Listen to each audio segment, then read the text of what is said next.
India और Japan के historic summit के तुरंत बाद चीन ने एक स्ट्रॉन्ग डिप्लोमेटिक स्टेटमेंट जारी किया।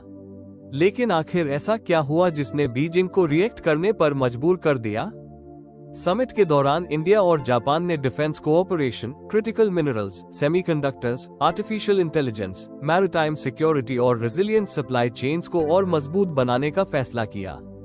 दोनों देशों ने free and open Indo Pacific के विजन को दोबारा सपोर्ट किया। इसका मतलब है कि इंटरनेशनल सी रूट्स खुले रहें और हर देश इंटरनेशनल लॉज का सम्मान करे।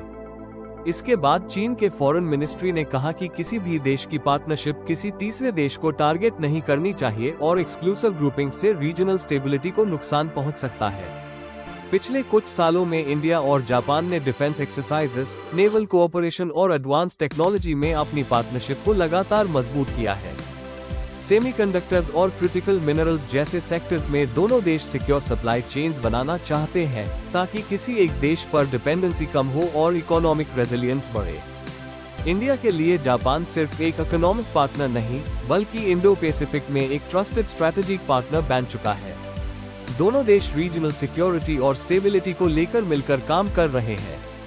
इंडिया जापान पार्टनरशिप के बढ़ते कदम दिखाते हैं कि इंडो पैसिफिक आने वाले सालों में ग्लोबल जियोपॉलिटिक्स का सबसे इम्पोर्टेंट रीजन बना रहेगा।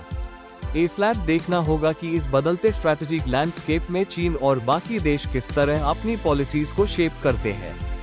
आपको क्या लगता है, क्या इंडिया और जापान की बढ़ती पार्टनरशिप इंडो पैसिफिक का पावर बैलेंस बदल सकती है? अपनी राय कमेंट्स में जरूर बताएं और ऐसे ही डिफेंस और जियोपॉलिटिक्स अपडेट्स के लिए जंत्र लिव को सब्सक्राइब करें।